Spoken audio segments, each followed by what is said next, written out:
became a Christian. It's been an amazing journey. It's been an incredible journey.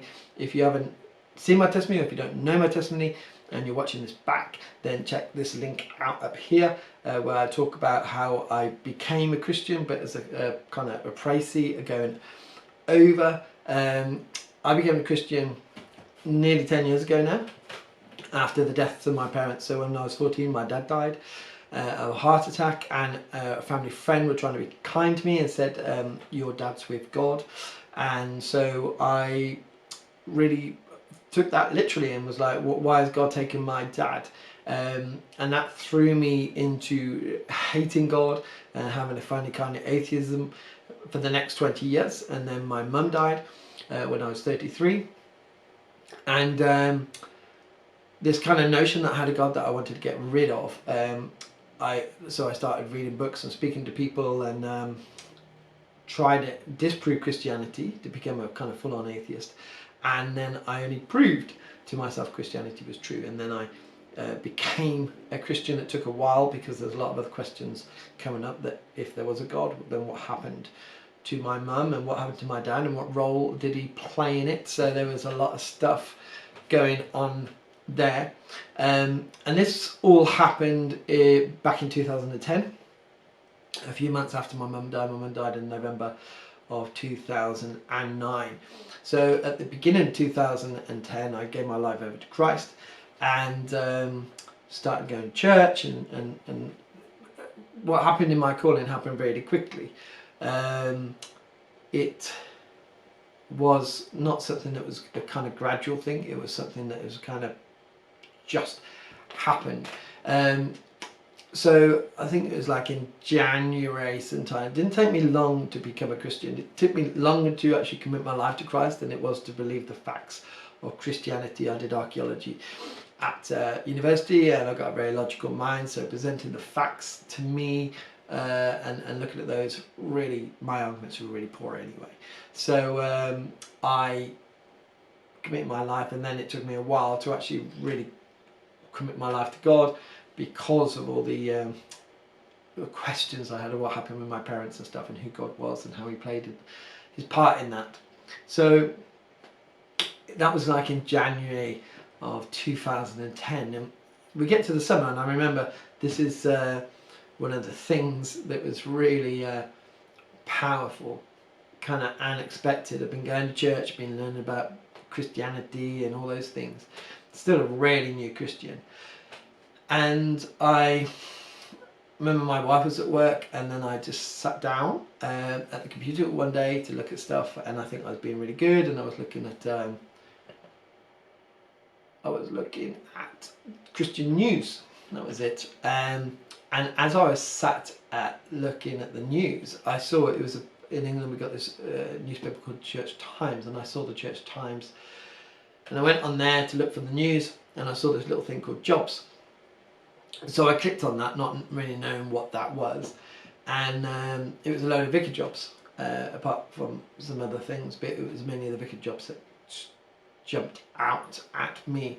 And as I was sitting there in front of the computer, I just felt this overwhelm. The only way that I described it since is this, like if I was like a magnet, and the wall, like over there, or the wall behind me here, was a sheet of metal, then it was just drawing me. I was just a huge draw. From that moment, I knew that I was called to be a vicar in the Church of England, not knowing what that looks like, not understanding what that is, because remember I've only been a Christian for a few months.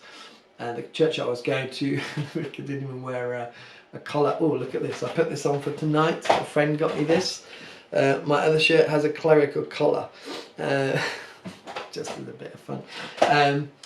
I never get to wear this because sometimes when you don't want to, when you be one incognito, you don't go wear something like this, so I'm wearing it for tonight. And here's a collar. Here's a little funny aside, so I got to remember to come back. I was at school a few weeks ago, and I was talking about being a vicar, and I had this on, and somebody asked what this was, and I pulled it out, and I said, look, it's just a little piece of plastic. And then this young girl shouted, fake! You're fake vicar! So, but people don't even know what these things are. It's just plastic, and they're really, really horrible in the sun.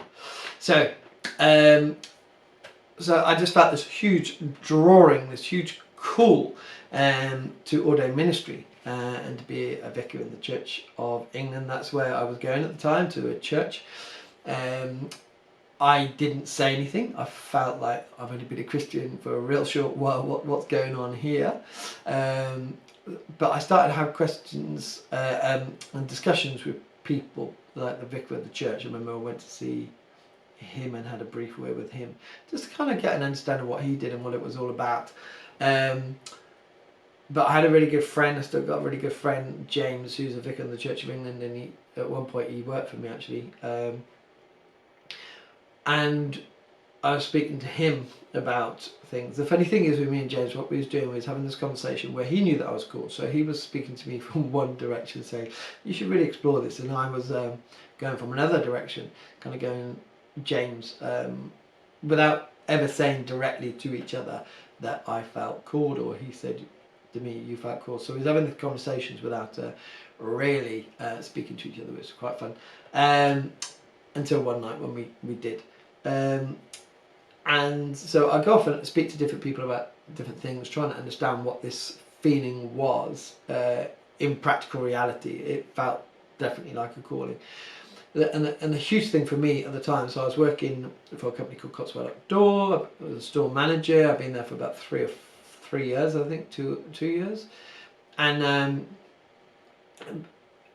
the big thing was, from that point, is that my life was over, that there was nothing else that I could do. There was nothing else that I wanted to do. I could have won the lottery then, and I wouldn't have wanted to do anything else except for to follow this calling by God, because I knew it would be amazing, and it is for sure. We'll get onto that.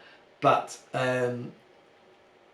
it was just kind of, in a sense, not life ending in the sense that you're gonna die. It was a sense that it was life ending, that there was nothing else that you could have given me that would make me want to go and do whatever that was, because this just felt so right and the absolute right thing to do. So in my mind, without telling anybody else what I felt, I was then going on a journey to understand what was the process, and trying to have kind of little subtle conversations without, you know, I suppose there was in a sense there was a thing kind of for me going to speak to people and say, I feel called to be ordained in the Church of England when I've only been a Christian for a short time. You know, that people would laugh in my face or say that's absolutely wrong. Just tell me no, that you're not. You know, there's this whole thing, and the big word is about discernment. Discerning, is this what God's calling you to? Discerning, is this right? Discerning, is it right for my family who are back there being very quiet? Is this right for us to go into? Because it's not just me being called, it is the whole family being called, and the whole family following that calling as well, which is a huge thing for them, entering into kind of the public eye, as it were. So having these conversations, speaking to people, and trying to understand whether I did what this calling looked like. James, I had this conversation with James one night. We found and we met up at the pub towards the back end of the year in 2010, and we were open and honest. And I said, James, you know, what are you saying? Because he kept beating around the bush again. And he said, I think you should explore ordination. And I said, well, that's exactly what I've been speaking to you about. So he set me up to go and speak to his spiritual director, and we met up in Oxford. And I didn't tell anybody about this at all. We went and we had lunch, and this guy was really experienced, and we had lunch and we just chatted. We just chatted about what this calling felt like. We just chatted about how I felt, what the future looks like, and you know, and we just chatted about. I thought it would be like more different. I thought it would be a lot more like an interview rather than sitting having a lunch in a vegetarian place as well.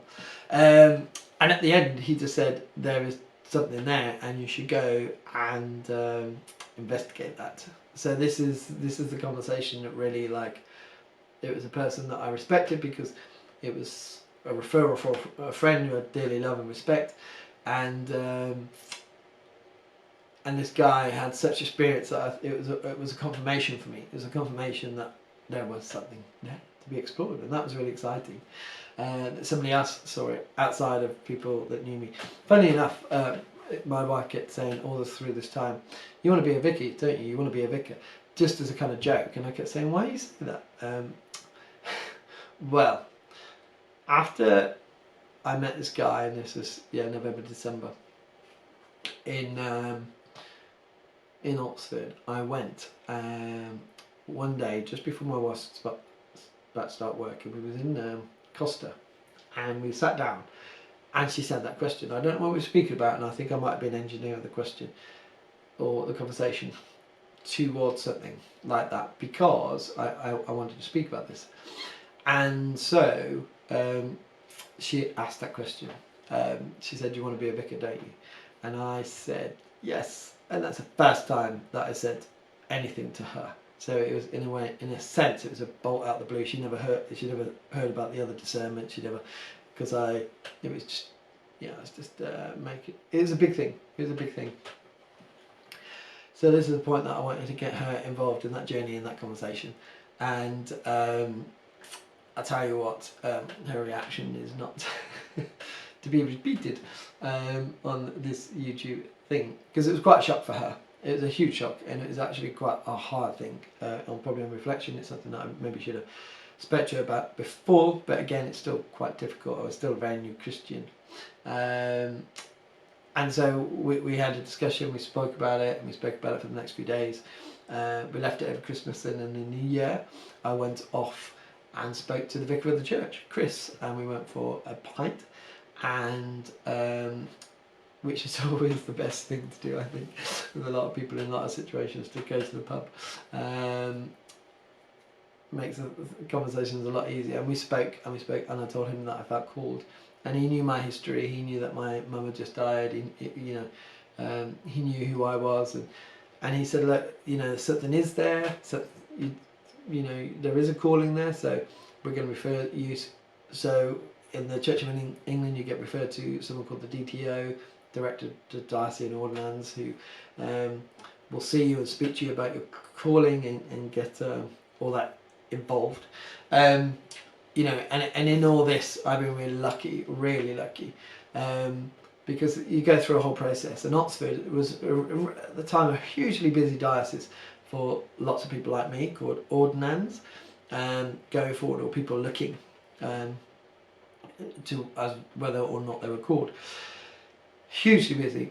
And so for the first meeting, you go to see a vocations advisor. Well, I booked in to see the vocations advisor. I turned up, and she didn't even remember that I was going to come round. So just because I was still on her doorstep, I went in, we had a chat. She just went, "You're recommended." So it's just like you're pushed through, you're through to the next phase. I then went to see the diocesan director of ordinance. I remember turning up at her place. She was so busy that I got there like 3 or 4 minutes before, and she told me to wait outside because he was catching up on everything else. It wasn't like what I expected. Went to see her. She said, "Yep, there's something there to be investigated." This is what they always say: there's something to be investigated, there's something to be discerned. All the while that I always knew from that first moment that I was called. I always knew this is what I was going to do, and I kept always saying, it's for them to understand and them to find out, this is what I'm going to do, this is going to happen, they just need to understand that. Not in an arrogant way, I just knew this is what I was going to do for the rest of my life. Well, not for maybe for the rest of my life, we'll see. So we go through the process. What happened in Oxford though is that they had loads of, like I said, people discerning, and they had to defer a lot of people like 8 months down the line. And I was one of the lucky ones who didn't get deferred. They brought somebody else in to help clear the backlog, and I got passed on to this person to clear the backlog. Who was amazing, Joy Tetley, and she was absolutely amazing.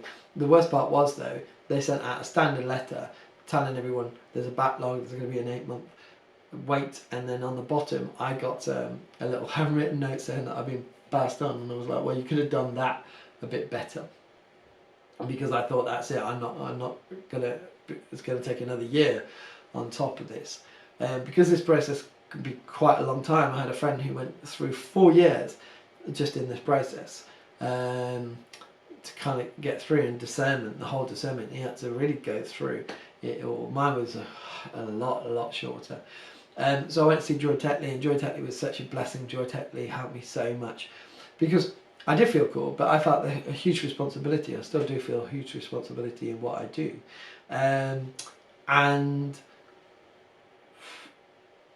one of my things that was holding me back was Paul's letter to Timothy, where he's writing, a new Christian shouldn't be an elder or in charge of a church, basically. And it was Joy who got me over that. It was Joy who was like, in some circumstances that is right, but in your circumstances, the way you are, and because I was like a funny kind of atheist for 20 years, and I had such a passion, and I still have this passion for the faith, that she's like, God's going to use that. And it was her, when I went through this period of doubt and like saying, well, maybe I shouldn't be called just yet, that actually got me through and put me forward to go for what we call a Bishop's Advisory Panel, or a BAP, which is a 3-day interview in the Church of England, where they're discerning again whether you get called or you are called to be a priest in the Church of England. And you go off to different places. Mine was up in Ely, near Cambridge, and the thing is, I get put forward. You get like that much paperwork that goes with you, that you write, and that lots of other people write, so you get lots of references and stuff like that. And you go for this interview for 3 days. You do tests, you do a presentation, but I meet question and answering sessions, 3 interviews which were really interesting, hard. Again, I went there knowing that I was called. A lot of people go to these and they're really nervous and they're really like unsure. I knew I had lots of fun, and the pressure, I really loved that, because I knew this is what I was going to do. The interviews were, one of them, I think you have a pastoral one, a vocational one, which is discernment, and an educational one. The educational one was my last one, and that was only a God thing. The guy was like a proper theologian. He was asking me these deep questions, and I just don't know how I answered them, apart from the grace of God. The pastoral one, the lady was so good. I came out like, it felt like she was just kind of went in all the stuff that I hid inside. She went and found whatever was buried, and as I was trying to as I was trying to speak, it was like, she was like saying, what's this? Let's speak about this. It's like, I don't want to speak about that, but it's they put you through it basically, because they want to understand whether you are called in, whether you can sustain the ministry as a vicar or priest in the Church of England. So the interesting thing about my BAP was, it's a 3-day thing, and it was in November 2000 and where did we get on to 12 November 2012. So I became a Christian in like January 2010. I get put forward to the BAP in 2012. So what was it? So yeah, become a Christian in 2010. I tell my vicar just around Christmas, or just after Christmas, in the January 2011, I think it was. I get put forward to the BAP a year later, like in April, May, or something like that, in 2012. I go to my BAP in November 2012, and it was from the 12th to the 14th of November. Now, the 12th was the last day that I saw my mum alive, and the 14th of November was the day that she died. And that was exactly 3 years to the day later. and it felt so right to go there on those dates. I remember Joy asking me if it was right, and I was like, yes, it is right. And so 3 years to the date of this major event happening that helped me to become a Christian, I'm there deciding whether I'm going to become a vicar in the Church of England. It was crazy. It was absolutely stunningly crazy. And the reason why it's crazy is because of where I came from before, and not knowing what God's plans are for you.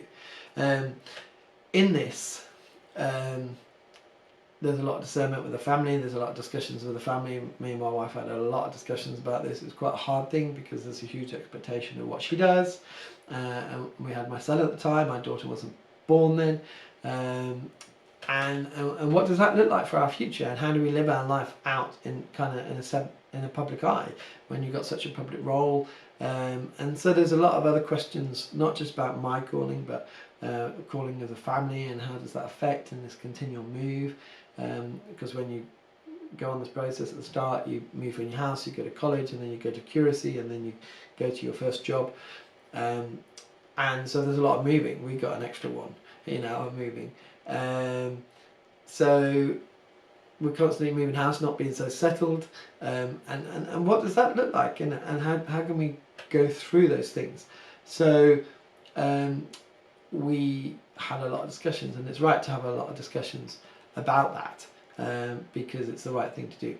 Maybe at the start I didn't have those discussions, but I have since had those discussions, and I continue to have those discussions. So the initial calling, which was quite simply for me, sitting in front of a computer, seeing jobs and just feeling called to that, and knowing there was nothing else that I could ever do. 3 years later, after my mum died, got me to this interview, and you get the results back. It's where you get told about a week and a half later, I think it was, and I got a phone call to say that I've been accepted, that I was going to go for ordained ministry, that I was going to go to theological college, and that I was going to do this, which was not surprising to me at all.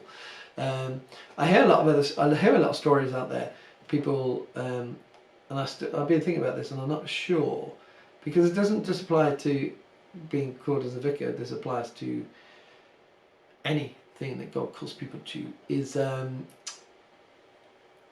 people saying they do these interviews with people whenever they get ordained around the end of June, beginning of July, and a lot of people say, I never wanted to become a vicar. And I think, I kind of get what you're saying in a sense, but I think it's so wrong to actually then go out there and put it on an interview, just because I'm a big believer that if God puts you on something on your heart so big, I don't think it's ever right to say I never wanted to be a vicar, or I never wanted to be a lot of things, but so in one sense that's why I get where they're coming from. But I think if God's called you to do that, no matter what it is, and God calls people to do far greater and more sacrificial things than what we do, is it's an honour. It's a real honour to come and do whatever God's called you to do. For me, it is to be a vicar in the Church of England for the moment. But He might go and call me on to do something else. This was a clear call, and God's been through that call with us, and it's been really clear since we started on this journey, since our first fact call. God's always been through and with us. He's put people around us, He's always supplied for us, He's always given us what we need, not too much and not too little. There's been huge ups and huge downs. It's been both amazing, but both really stressful, both really happy, but both really sad. But it's always felt right. When we got told yes, I don't think there's an acceptance. It's like, this is what I was going to do anyway.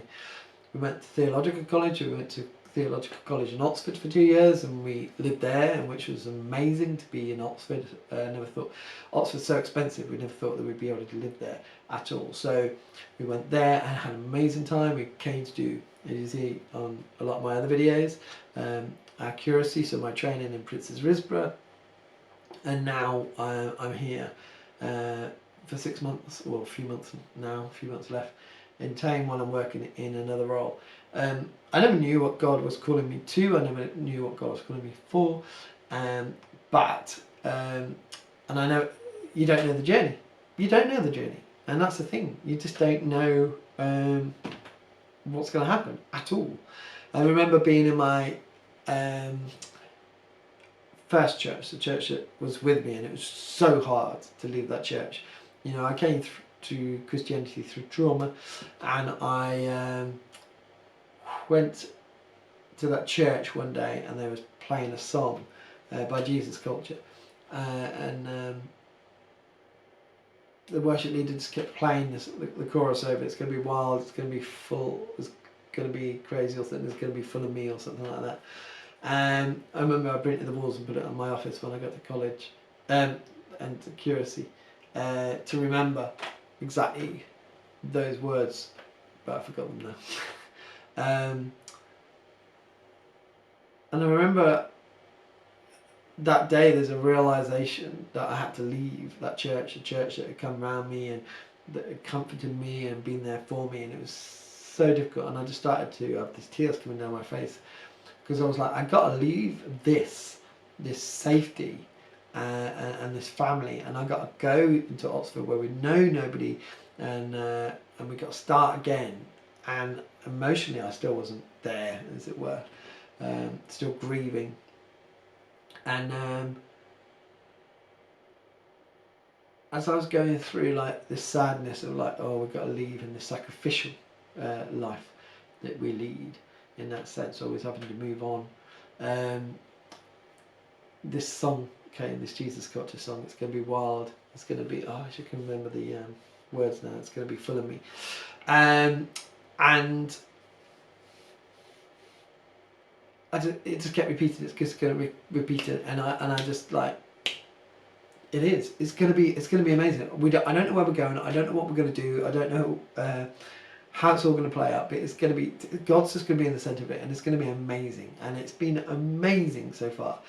Like I said, it's been ups and downs, and it's been really difficult. Check out the video here, where I talk about my last live video, where I talk about what was been happening over the past year in our lives, which was incredibly difficult.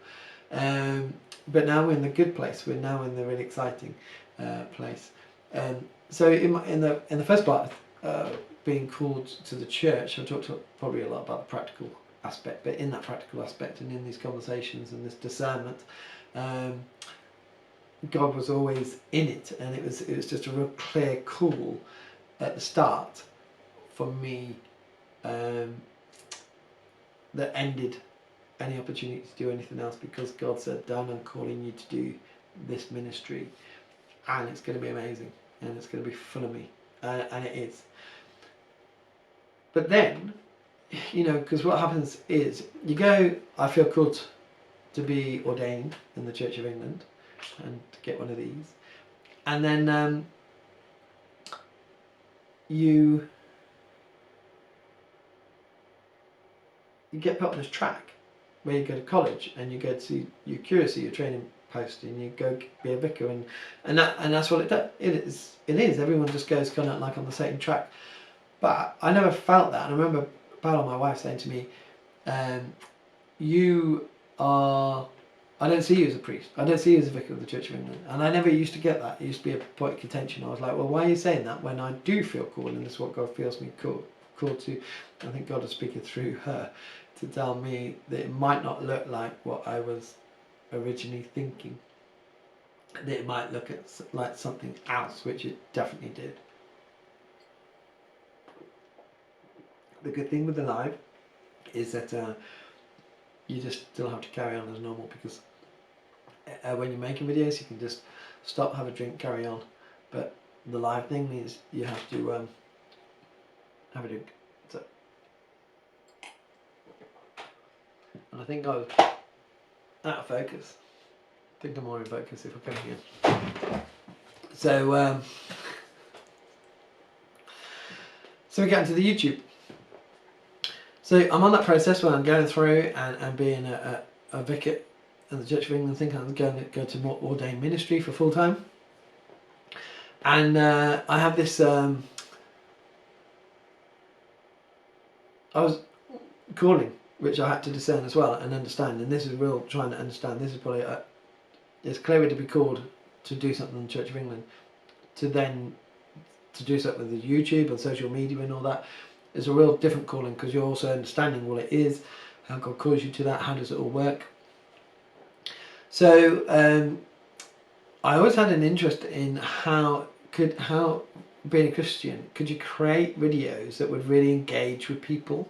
And it's not the stuff that I do now, but maybe it'd be stuff that I do in the future when I have more time, that maybe are based around music and images and showing creation and making some like really arty videos, not just for the music, but to draw out in a very beautiful way God's creation and just showing people visually that things aren't just there. There's kind of something behind it, like the beauty of flowers, or how trees work or how systems work.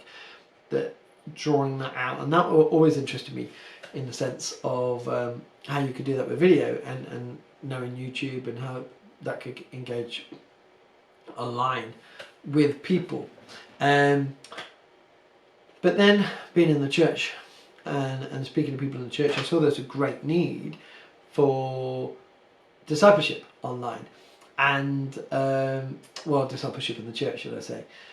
But when I looked at stuff online, and when I looked for that, especially from my point of view as well, as a resource both for me and to recommend to people, I couldn't really find much out there. I did find stuff, but things were for answering agnostics or atheists or people from other religions. A lot of questions were directed to answering rather, and how to enable people to answer. And so I found and this is where I felt like a calling, a calling, but it was really trying to understand that. So it took me a long time at the start to think, what is this? What does that look like? And I had to go through and think, well, I'm called by God to be a vicar or priest in the Church of England, and that is leading a group of Christians, that's enabling people, and I get up there and I preach and I run discipleship courses. So why aren't I doing that online? Why would I do that throughout the week and then go off and speak to non-Christians throughout that? Well, that sounds wrong, doesn't it? Because that's what I did anyway. I did go out and engage with non-Christians, but what I saw was as a vehicle to enable people, a lot of Christians, to go out and do that themselves, because it's all well that I was doing it and that's what I was doing, but I thought if I could enable more people and give them more skills and more knowledge and how to deal with people in answering their questions, then it's not one person doing it, but maybe 100 people doing it, or 50 people, through getting through being equipped, basically. And so when I was looking at the YouTube, I was like saying, well, I've got to be honouring to my original calling. I can't go off and feel called to do the YouTube thing, and I felt the calling to do the YouTube. But it was like, what does that look like? Now, it felt a bit wrong that I was doing one job in the daytime, as it were, and later on in the night, say, doing the YouTube, which was done on a different line. In fact, there was a disconnect, that if God called me to do this, then this should be reflected online. So as I'm going through, I'm doing more videos now and think about it and understanding myself about enabling people to answer questions. So as people say, I did a video a few weeks ago about what about the dinosaurs. So when people say, well, what about the dinosaurs in the Bible? Well, there's a lot of videos probably answering why there aren't dinosaurs in the Bible or not, and in fact I've done those videos myself. But how do you equip Christians to answer that question? And so that's what I've started to do now, is to be able to equip Christians to answer those questions that can suddenly come out of the blue and go, whoa, that's a difficult question. And so in this calling for the YouTube, it's had to be a huge discernment of what I'm called to do and what that looks like, and so that's why very early on in that sense I came up with the kind of tagline, inspiring intentional discipleship, because I saw discipleship was a need. I saw that it needed to be intentional, because people were saying they're doing discipleship, but I was like, you need to be more intentional about this. You need to be more intentional. And then that added inspiring, because it needs to be inspiring if you want people to get into this intentional discipleship and to live it out.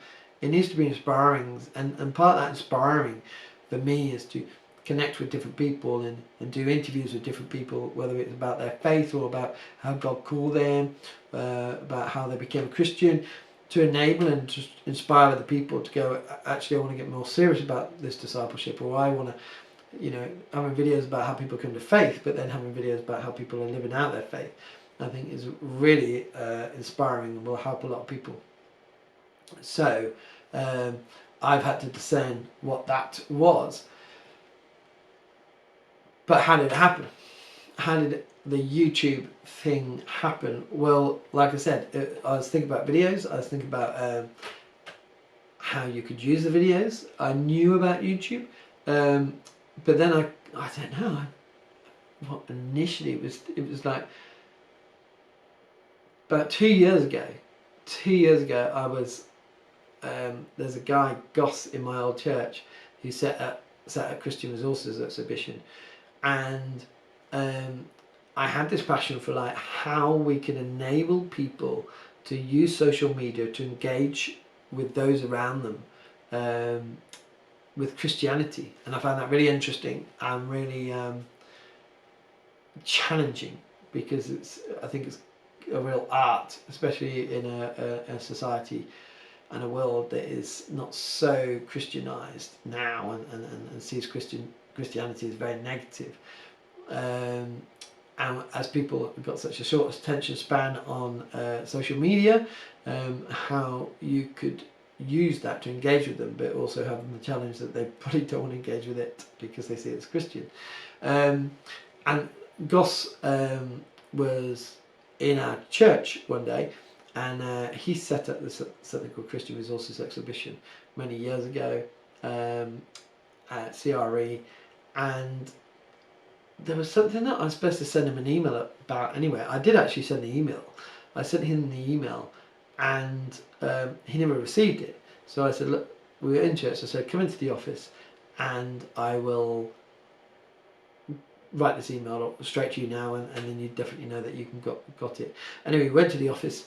We started to speak about, even though Gus is in his 80s, we started to speak about social media for some reason. And he saw this huge passion, and he saw this potential, and that's what is the gift of Gus, is to see this potential. And he said, look, you need to come and speak, do a seminar at Christian Resources exhibition. And I ended up going in October and doing a seminar with a lady called Lorna Trina, I'm trying to remember how it's spelled. Sorry, Laura. Who is the Chief Executive of CPO Resources. So I know her. She works and everything. And we did this talk together. It was an amazing talk about how to build your church through social media. It was an awful title, but because it's very hard to build a church through social media. But it's using social media to engage. How do you use social media to engage with local communities would be better. And so I got this invite to speak at CRE, and I think so. This was just before the summer, so I was like, I need to get this YouTube thing up, because all I've got is this guy seeing something, and me not actually having any YouTube or any Instagram or any Twitter or anything like that out there. So I quickly set it up, and on we had the holidays over August, and on the 1st of September I went in my garden and I had my phone and I sat there and I recorded the first video, which is my testimony, and I sat just talk about how I came to Christianity, and then I spent the next 2 years, and now it's August, so this is nearly 2 years into it, learning and being blessed and learning how to do social media, working hard, buying more equipment, being blessed by people to be able to buy more equipment. So now I've got a proper camera, I've got in front of me lights here, I've got a microphone, I've got a computer, got things like this that I can press buttons and it tells you to subscribe or to do other things, all at my fingertips, because people are coming around and recognising that. And so that there was a calling, and that's the whole thing with all this, that as I was going through thinking, well, this is a new area, doors kept opening up and things kept happening. Now the channel hasn't grown huge amounts, and it might not ever grow huge amounts, it might not ever be in my lifetime, it might not be about the channel, it might be that I learn stuff and then I can go and help other people to build up their ministry, because now I've got 2 years experience to find out a lot. This got to say before with the Vicar thing, you don't know what God's calling you for. For me to think I'm going to start a YouTube channel and going to have 85,000 followers and 1 million views a year would be arrogant in the sense of me, that because that might not be what God wants me to do. It might be very small, it might be after I die. People find this and really kind of get into this retro guy with funny hair and, you know, talking these things. I don't know how God is supposed to use this, but I know, not supposed to, will use this, but I know that this calling, from that initial conversation, from those initial feelings as it were about video, how you can use video, to that conversation with Goss and him seeing this as enthusiasm that I had, which kind of confirmed to me that there was something there, to starting it, to people getting involved, to people being reacting very kindly, to the videos and being really encouraging, to money start coming in to be able to buy better equipment, to having now someone who's been on the videos, Gemma, who's come and she's an entrepreneur and very good at business, to come alongside and work for me in a sense, or work together one day a week, one day a month, or half a day every 2 weeks for free, to look at all the stuff that I'm not very good at and to continually push me and to continually kind of develop me. The doors keep opening up and the opportunities keep opening up. What it is, I don't know, but it's following that calling and being honouring to that calling. Even over the past couple of years, where I've been holding down a vicar job, where I've been working 6 days a week, I've also been doing an MA, a master's on the side as well, and writing essays to a big level there. We've been going through a real difficult time with my job and trying to find jobs over the past year, and still researching and recording videos. And you know, before it was a hobby. Now I work 3 days a week on it, and I'm trying to produce more content and get better content and think about things more and develop things more. So I'm going and do a lot of things behind the scenes at the moment. So even though I might not be putting out as many, the video content is going up, but I'm doing a lot of stuff behind the scenes, try to get things out there and working better.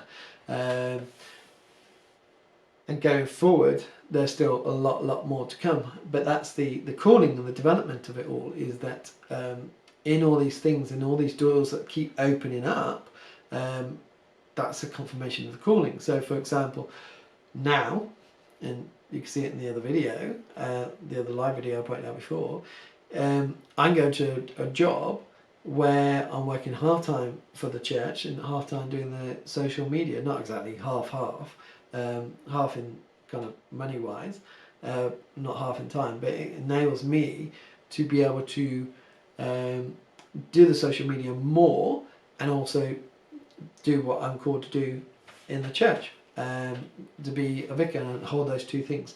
Also, really exciting that we can look at in that church how we use social media in a kind of small city town with lots of housing estates and new housing estates that weren't there before, and how we can reach out to people and do those things.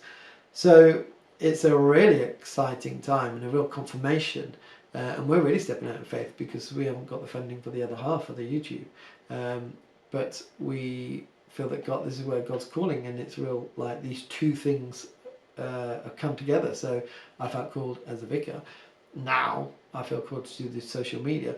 One doesn't trump the other. I don't know what it looks like in the future. I might go into full-time ministry, or you could go into full-time YouTube, or it might be that the YouTube stops and or it develops into something else, and you don't know God's plan. It's always being faithful and being open and honest to that. So I suppose that's one of the big things in callings, in my calling, is being open and honest and faithful to know that God has called and He's with us on the journey. We might not know what it looks like. It might be incredibly difficult at times, might be incredibly amazing at times, but He's always with us, directing us in the right way to go, even if it's not the right, it doesn't feel like it's the right thing. For example, like I said, going to a job where I'm going to get half a wage and we can't afford that, it doesn't logically work in our heads. That's just crazy. But we know in our hearts this is where God's leading us, and He will provide for us, and we know it will all work. And that's being honouring to God's calling, and I think that's what I've done from the start. So being called to this, but also being called to this, is a huge discernment, and it's always a continual thing, because what I'm doing now, or what I have been doing, is discerning where God's calling us job-wise, and also holding things in tension. If I'm not called to full-time ministry, am I called to do YouTube? Because I'm really excited about that, and there's that's where my hands go like crazy, because it really interests me and I'm really excited, but there's no funding and there's no money to be made there to enable me to do that. But then these doors open up because you're being honouring to both, even though it sounds crazy, and it probably, if I looked at that, it would sound absolutely crazy, but it doesn't feel crazy. It doesn't feel. It feels like the right thing to do. That we are totally on the path that God wants us to be, which is phenomenal, and it's amazing, because I'm only doing something that God wants me to do, and that is truly, truly, truly special and honouring, and just like He's chosen me to do this, and I'm doing it, and it's it's crazy, for sure, but it's full of Him, and it's going to be wild, as that song says. I'll put the link below, so you can find out what song it is and listen to the lyrics. So that's how God called me. God called me, and that's also a lot of the practical stuff of what happened as well. God called me to be ordained, to get one of these. You got to look, because it's a little smiley. So the little smiley goes up, so it goes round. Mine slots into a shirt, so it looks like that. So God called me to get one of these, but God also called me to get one of these, a camera, and it's discerning. I don't know what it is. I got probably another 30 years left of ministry, God willing, and we don't know where we will end up or what it will be like, but we do know that God's in it, because He's called us and we responded to that call, and we are being honouring to that call, even when it seems absolutely crazy, and we feel so safe and we feel so held by him, even though a few months ago it was really, really difficult. But we knew that this time would come through those difficulties, that we would be somewhere. That God's always got a plan for us, and even though we're weak and it can be difficult for us, there is a plan, and God's working out that plan in our lives. But we have to be honouring and willing to go along with that plan, and that can be difficult. But I tell you, if you're in that process, if you're in that sense of feeling called to something, then just go for it. Do the whole discernment thing. Go speak to people who would know, and and that's hugely important. Go and discern and take your time and pray and fast and read the Bible and understand what exactly God's calling you for, and get that confirmed. And when it's confirmed, then just go for it, and don't ever look back, because God's asked you to do this, and it's phenomenal. So through the ups and through the downs, God's always going to be with you. And just on the last few months, He had to break me. I was broken, but when I was broken, I was remade and come back stronger to be able to do what I'm going to do next, right and better. And I had to have a fundamental change of the person that I am to be able to move forward and to be able to do those things. So in our callings, it's not all kind of amazingness. Sometimes God needs to take some things away from you to enable you to go on and perform that calling, and that's exactly what's happened to me. It was horrible at the time, but it's amazing now, and I'm really, really, really excited about the future and what the future holds. So what does the future hold? I don't know. I'm just going to be honouring to that calling. I know what the future holds next time. So the next live video in September, I'm going to be looking at loss of a loved one or loss of a friend, and how we deal with that. This isn't like, that's not going to be the psychological bit.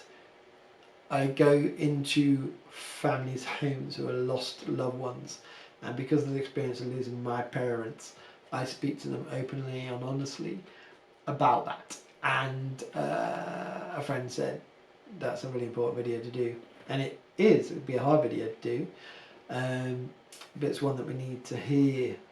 I'm not going to solve any problems, solve any grief, but hopefully maybe some of the stuff that I will say will help people. So if you know anybody in that situation, then please pass that video on when it comes out. We'll get them to watch live.